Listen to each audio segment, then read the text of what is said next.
Tuesdays. This is when we focus on speaking.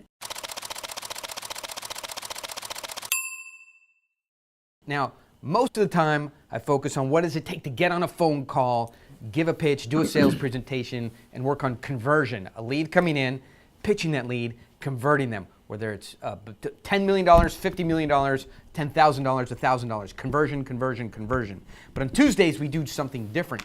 When you're speaking to an audience, you're not necessarily, or most of the time, when I'm speaking, when Jim Davies is on the phone, and Jim, I'm just going to grab your book, because now in the modern world, I'm not tethered to anything. I can go anywhere, do anything I want. I'm just going to walk over, grab your book, and I'm not going to yank out any cables and injure myself. So Jim's book, by the way, is Riveted.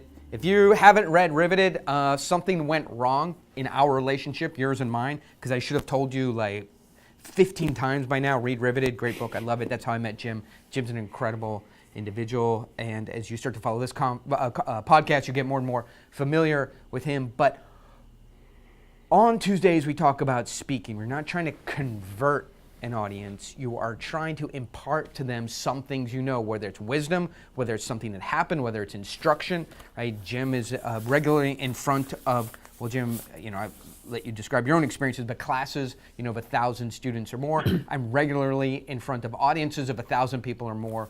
What do you do to give them a good experience so they rank you highly, so they are entertained and educated at the same time, and they have a good experience and learn some things that you're supposed to be teaching them? And so in doing that, there's a million things that can go wrong and a few things that can go right. But today we want to talk about warming up the audience. What's the right way to do it? What's the wrong way to do it? What do people think about it? What do they not understand about it? So Jim, welcome to Tuesday Speaking, the Oren Project. And really, it's the Oren relying on Jim Davies and all the science that he knows in his head project. So thank you. Yeah. Warming up an audience. I mean, should we just start easy? Yeah, warming up an audience. Ways to screw this up. Well, let's start by warming up our audience, right? So, they're starting to listen to this, and maybe they need to be motivated to listen to the rest of the talk, right? So that's one thing you want to do. I think the first thing that you want to do is motivate the rest of the talk. I think that's really important. Motivating, it's important for writing as well, right? It's a scientific paper, it's an essay. You have to motivate whatever problem it is that your talk is intending to solve. And what that means is that you make the audience feel like it's important, okay? If they think that it's a problem that needs solving for whatever reason, then they have motivation to attend to the rest of your talk. They have an incentive, and I think that's what you want to impart, right? And if it's in a class, like a lecture, like I teach, I'll talk about, why I'm going to tell you, why are we going to talk about all these things? Even because if it's really boring, if they believe that it's important, they'll still attend to it, and that's good for you. It's good for them. It makes the whole experience better. Yeah. I think the general impression is how hard it can be to warm up an audience. Hey, ladies and gentlemen, thank you for coming. I'm excited to have you here today. We got a lot to cover. One of the first things I'm going to cover is the stoichiometric weight of mercury as it relates to gaseous outflows of natural geyser springs and the gravitational force on lava as it mixes in the substrata of the earth. You guys are going to love this subject, right? So I think that's the general script for warming up an audience if people are left to their own devices. Thank you. Really excited to be here. Going to teach you a lot. Here's what we're going to cover. But I don't view that as particularly motivating. And for me, if you said, hey, Oren, what's a script? What jumps to mind to me is, for motivating the audience is, hey, we're here today to discuss speaking, right? It's very straightforward in some ways. But if you actually want to be one of the best speakers, the 1% of the 1% that is recognized, talked about, and really ranked highly, it's a lot harder than it looks. And if you don't do some specific things in a specific order, with a certain amount of detail and structure, you will always, fail to maximize the talk, right? A lot harder than it looks. And we're going to talk about what makes it so hard and how to overcome those difficulties and what the pros really do to do this right. So to me, that would be the script, is this is harder than it looks. I like to start also with narrative, right? So Oren and I, this is something that we both agreed on before we encountered each other's work. But if you're motivating, let's say you want to talk about a medical intervention, or you want to talk about a plan you have for a new community or something like that. You can say, this percentage of people die, or, and those kind of numbers are important for certain kinds of contexts and certain kinds of audiences. But I think that it's always really better if you can tell a story of an individual or a small group of people first, and then from there show that it's a widespread problem. So, for example, I have a talk about the dangers of artificial intelligence, right? Like runaway AI.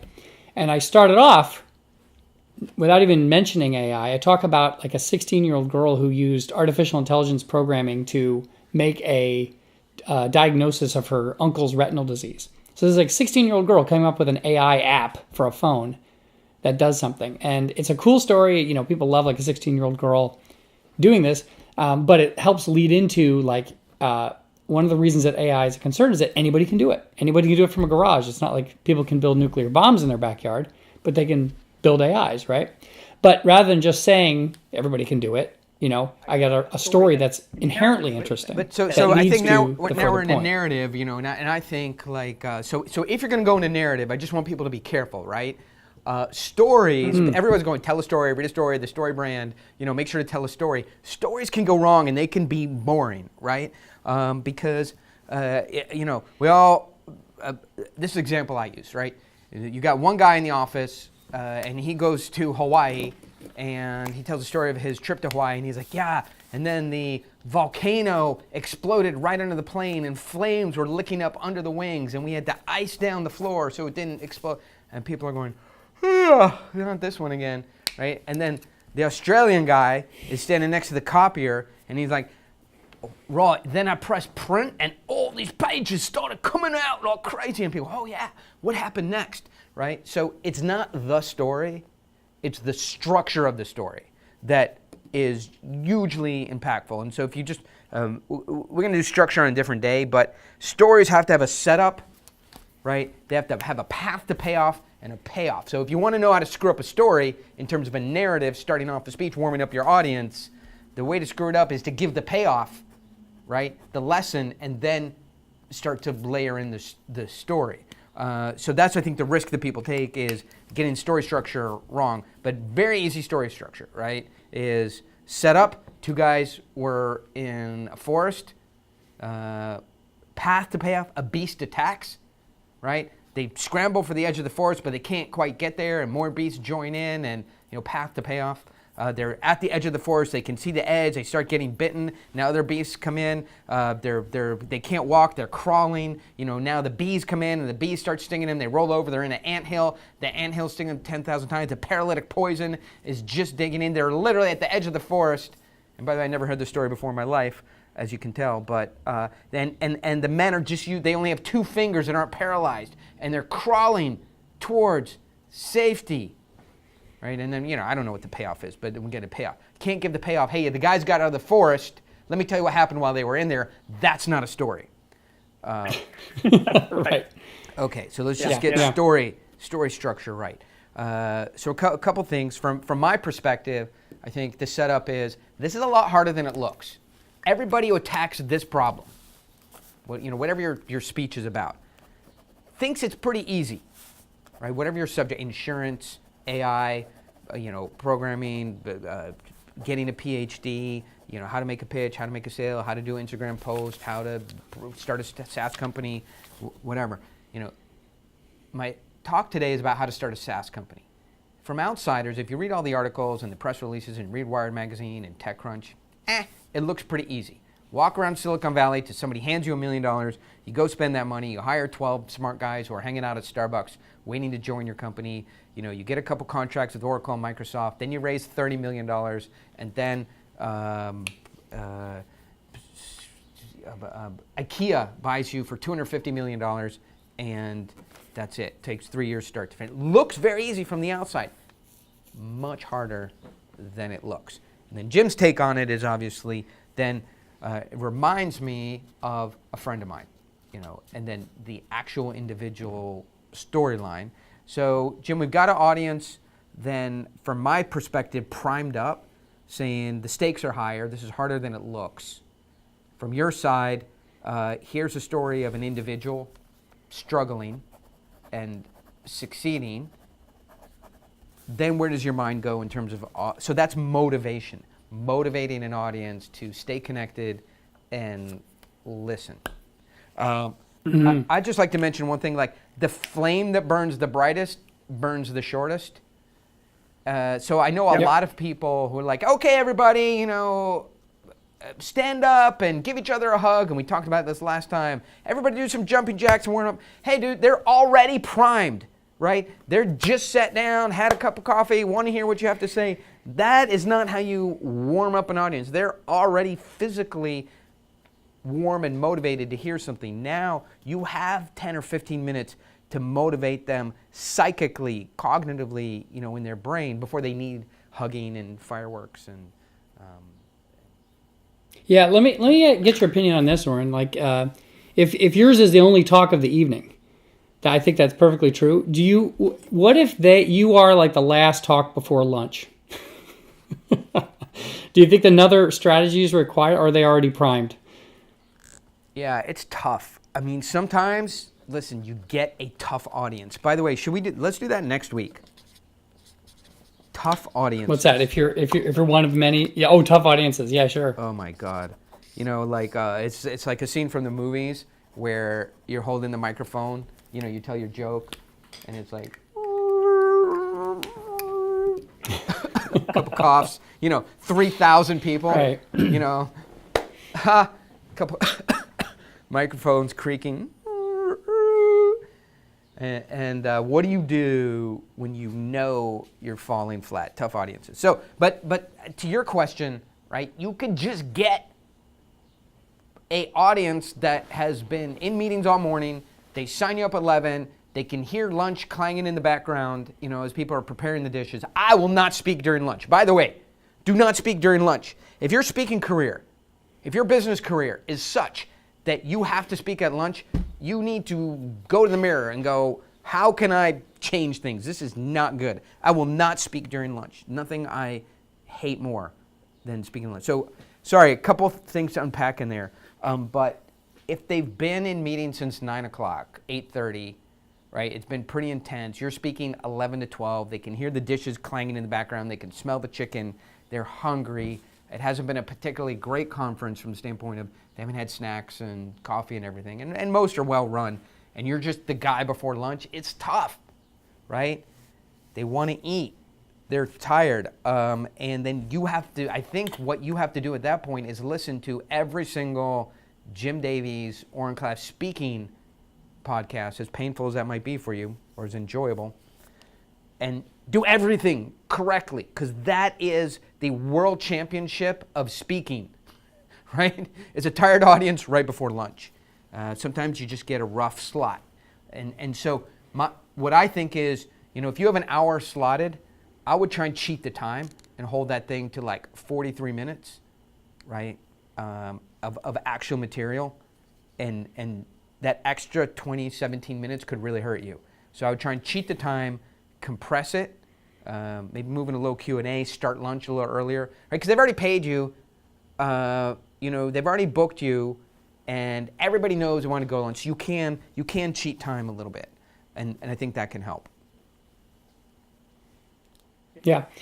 Sometimes if I'm paying attention to the talks that went before, a change of pace can really capture their attention.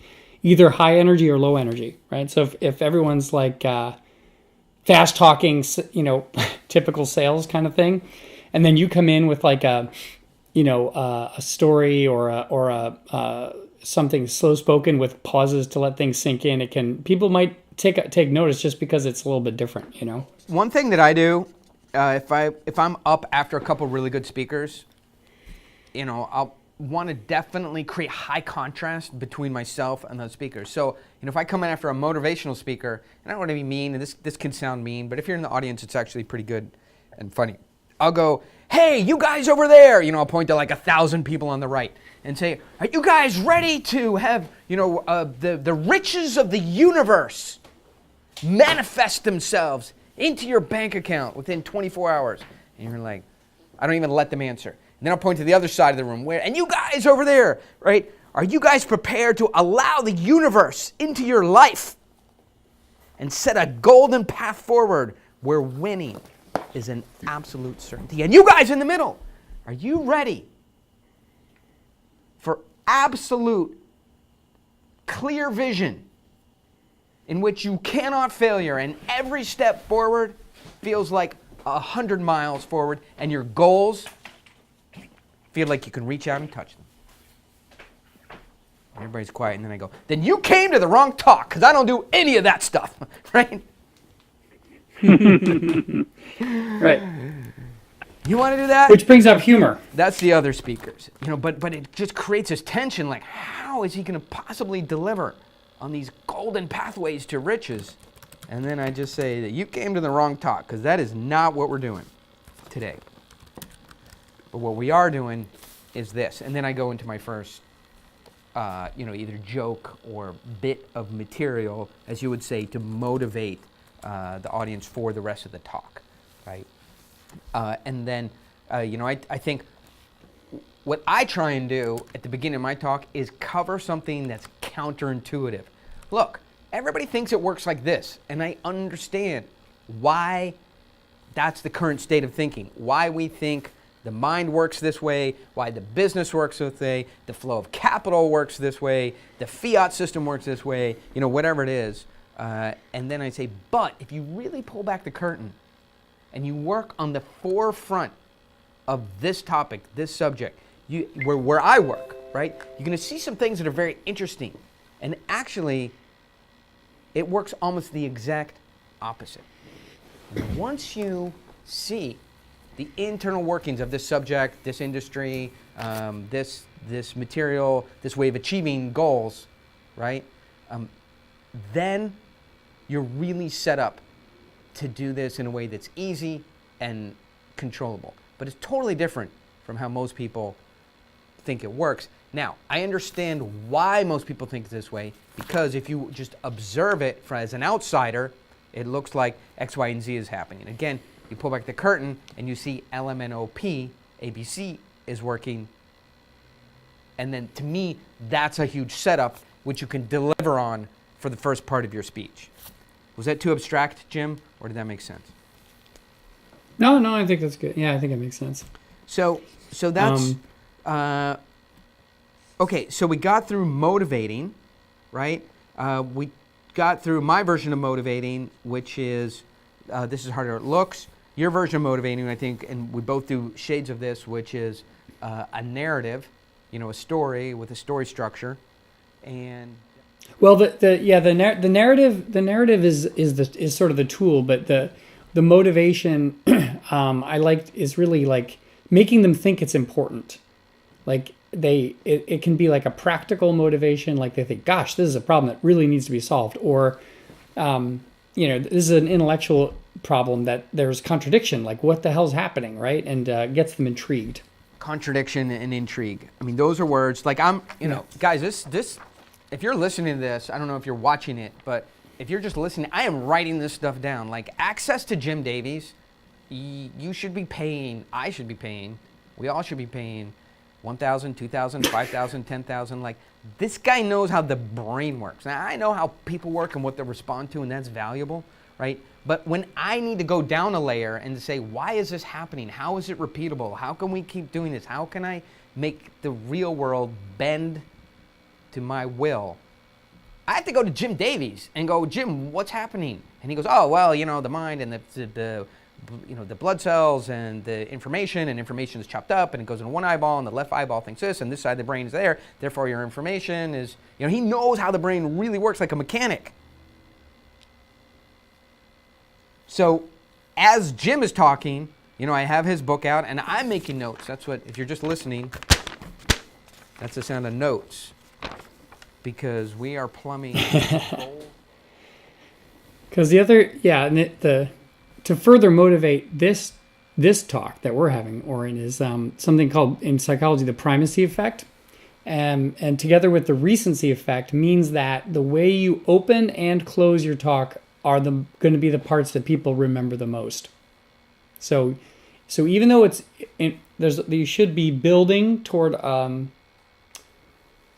climax in some way, you don't want to start totally dead, right? You starting strong and ending strong. I think like ending with a laugh or point. I think that like the best is for ending is like a poignancy or laughter.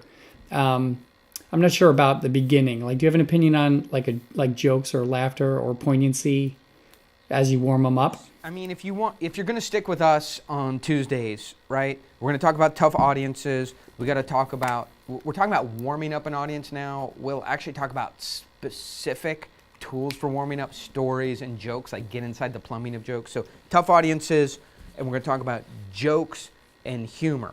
Yeah. Right? And I'll tell you, if you're going to miss the joke podcast and discussion we're going to do, I'll give you the punchline to that is your joke has to be funny. You can't. Most people tell jokes that are chuckles. You cannot tell a groaner chuckle joke. Jim, you and I have talked about this, quite a few times. But anyway, my feeling is I don't warm up the audience with a joke because jokes are like these grenades that you need if you're talking for an hour or you're an inexperienced speaker and you do have good, topical, funny narrative jokes. Those are grenades or flashbangs to wake people back up. You don't need it at the beginning. You're wasting it. Right, because you don't have an infinite amount of great jokes. You do not. I don't, if you're listening, and we eventually, Jim, sorry to do this to you, we're going to have to take dial-ins. There's none today, thank God, right? And we're going to let people dial in and say, hey, tell us your joke, your speaking joke. And we're going to have 10 people on. Hold on. Let me mind read the future. Oh, yeah, we're going to have 10 people on, and their jokes aren't going to be funny, right? Right. I just very rarely do you see an amateur or semi-pro speaker with actually funny jokes, or if they're funny, which I will grant some people are funny, they're inappropriate, not tied to the topic well enough, right? You want to hire a great speaker, listen to their jokes. Is it actually funny? Is it tied to the topic? Is there some instruction in it? Is it an anecdote? So, but I would not, and do they start with a joke? I would not start with a joke. Your audience is already primed. So let's go back to primacy. How did we get on jokes from primacy? Well, because we're saying you want to start strong, and one way people might think it to start strong is with a poignant or a funny, something that's emotional, right? So I will try and start with something that is extremely topical to that particular space, that audience, that time, that speech, for a couple reasons. One is it signals this talk is not out of the can. I've been on stage with some incredible speakers, but that stuff is out of the can. You could just see, and the audience laugh and they cry at all the right spots, but you could just see, I'm not going to name names, but they've done this speech literally 1,000 times, and they're just FedExing it in, right? That speech could have been given on the dark side of the moon in Kansas 10 years ago, and next year in Chicago. Exact same speech, exact same. So I try and do something like, hey, I'm paying attention. This is not out of the can. Yeah. This is for you guys, right? I give you an example like this. I was at this was a huge speech. Actually, I'll tell you a quick story. So I'm at a huge software company. They have their entire 3,500 person sales force from all over the world. China, Russia, they're huge Fortune 100 company. It's a 7-day conference. I'm the keynote speaker. And they're, as part of the conference, they're giving away cars, right? And that's on the last day of the conference, they're going to give some winners. They have a red sports car and a white sports car. These are, $100,000 cars. And so I'm on day 3, and I get on stage, and I just take out a little piece of crumpled paper, and I go, before I give my speech, they asked me to give a few announcements. Just the bathrooms on the West Wing are closed. Please, everybody. Just like the kind of announcements you do at a Toastmasters, or before a Kiwanis, or just a regular meeting. A couple announcements today. The potluck roast has been moved to the 3rd Thursday of the month because the building will be closed for renovations. Please don't park in the left parking lot because that's reserved for construction crews. I just go through a couple little announcements. Now, they're expecting me to come out lighting up fireworks and motivating and telling jokes, and really, that's why they hired me to animate it. So I just do this for 15 seconds, give these little bit of announcements. And then I go further. They've asked me to announce the winner of the red Corvette. And now all the organizers, there's 18 organizers of the conference in front, start looking at each other. What's going on? What's happening? Right? And I take out a piece of paper. Yeah, the winner of the red Corvette is John Smith. And that's the CEO of the company, the one person who can't actually win it. And you hear 5,000 people go, right? And the organizers are calling security. I'm the keynote speaker of the entire conference, right? And they're starting to call security on me. Now that's an extreme situation. Eventually they came to understand I was pulling trying to motivate the audience, raise the stakes, go, this is specific to you guys. And then I had a little joke to tie it in, or a little anecdote to tie it in to what they were actually doing, the software company.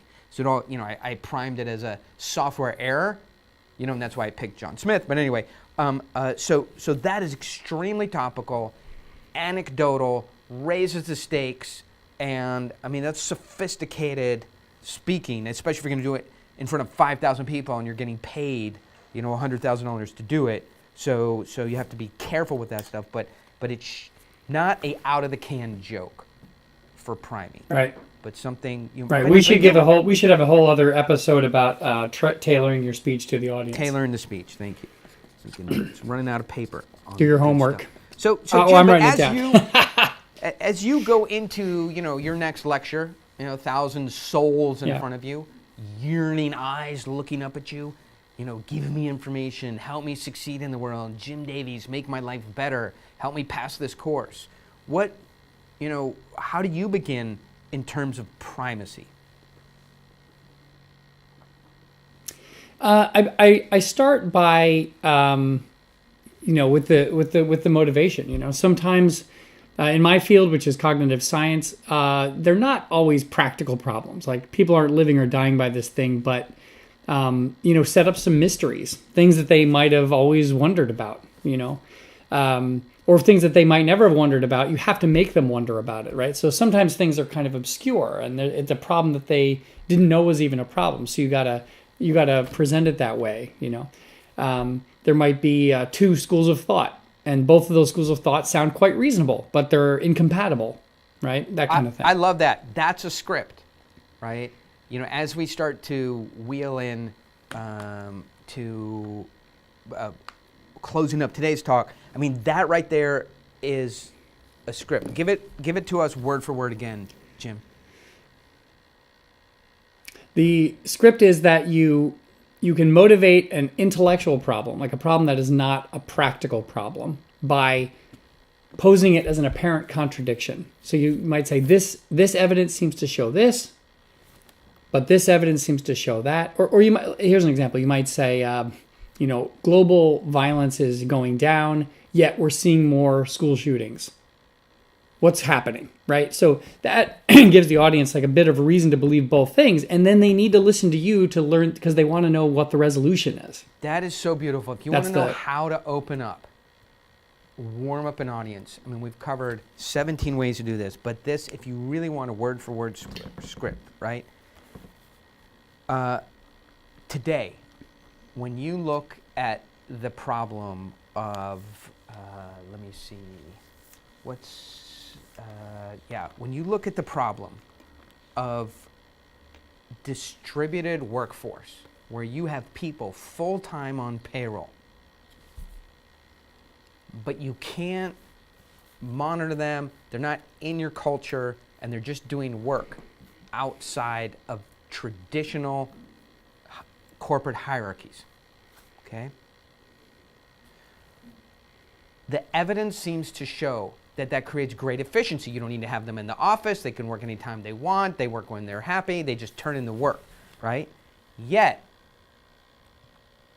we're seeing companies have real difficulties when they have 5,000 people have a very strong corporate culture, and then they have 5,000 people in a distributed workforce who don't really understand what the company is about and why it does what it does. There's two schools of thought. One is efficiency, and the other is culture, brand, and why. Which of these models creates the most amount of growth, the most amount of revenue, and the most amount of profit for a small to middle-sized business?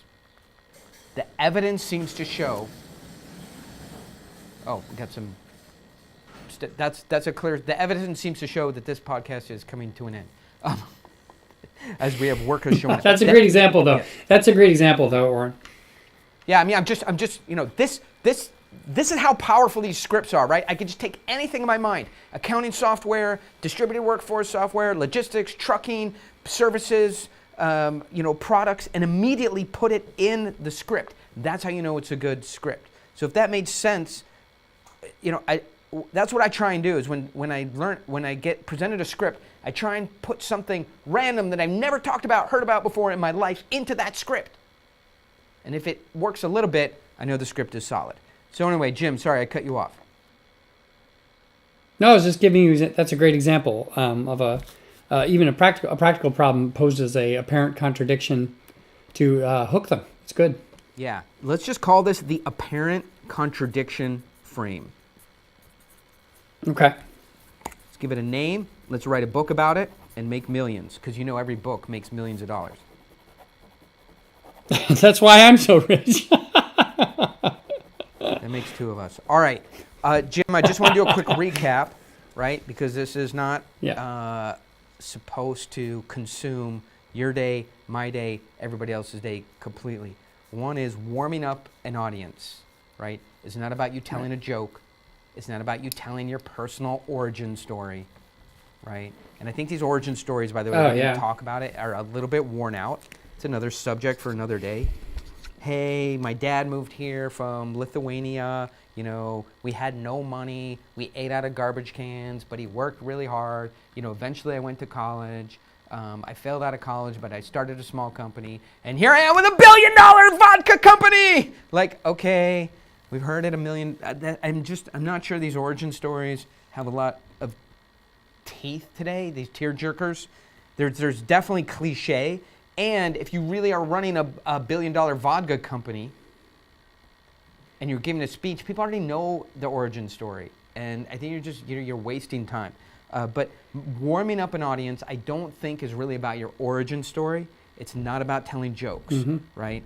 It is about raising the stakes, motivating the audience that things are different from how it seems, and they need you to reorganize the world or their understanding of the world, over the next whatever time you're talking. They need you to put concepts back together, or put concepts together so the world makes better sense to them and they can go out and do their job better. My script is this is harder than it looks. And then Jared came up, to give credit where credit's due, the apparent contradiction frame, which is say it seems like the evidence seems to show this, but if you dig deeper, we're seeing this. Which of these is correct? That's what we're going to explore here, raising the stakes. Have to know about primacy. We didn't get that much into recency. We talked about tailoring. That's how to end a talk. We'll do that another time. Okay, we'll do that at the end of the talk. We talked about tailoring a little bit to the audience so they know this is specifically for them. I think that makes them, motivates them, warms them up a lot. They know that this is a custom talk for them. And what did I miss that we covered today, Jim? Little narrative can be more persuasive than a bunch of figures right away. Yeah, I mean, just you can't, anybody who thinks you're going to warm up your audience with statistics needs to read Jim's book, read my book, read any book, okay, at all on anything. And it will say, don't warm up your audience with statistics. So if we had to make this practical, introduce a conundrum, a mystery, an apparent contradiction, suggest that things look very simple, but when you understand the topic as you do, it actually is difficult, complicated, hard, and expensive, but there are ways to solve problems and understand the world, and you're going to go through those ways in the next, few minutes. The other thing, just Jim, I want to squeeze in, is I really am not a big proponent of setting, we talked about it last time, an agenda, right? Because the general rule of thumb is tell them what you're going to tell them. The outline of the talk? At the beginning of the talk, right? Oh, God, it's the worst. We're setting a generic agenda, right? But I think I've seen people spend 3, 4, 5 minutes explaining what the speech is going to be about, what the sections are going to be, what they're going to learn from it, what you hope to accomplish. It's incredibly painful. If the speech is good, it should be self-evident what it's about, where it's going, and what problems you're solving, right? You shouldn't have to rise above the speech and talk about it. You should just be in it, giving it.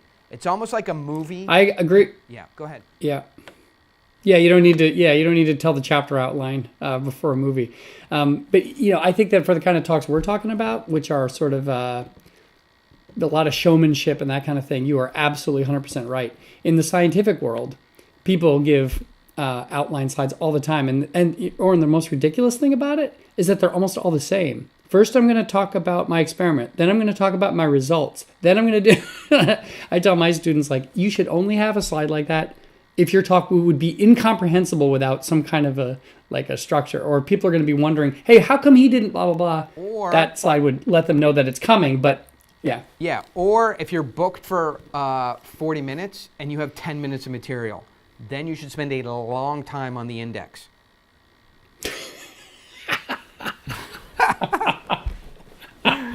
All right, great. Jim. We got to decide next week, since we did warming up an audience this week.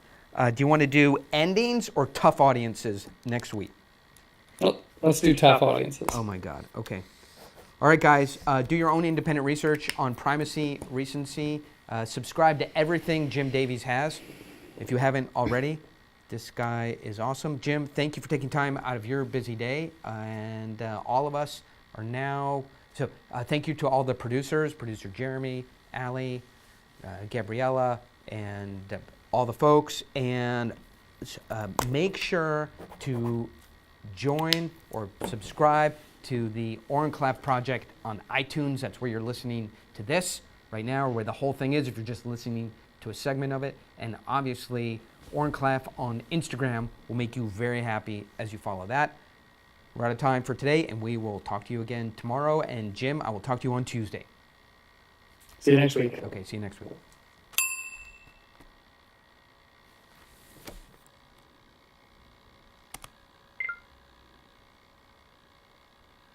Hi.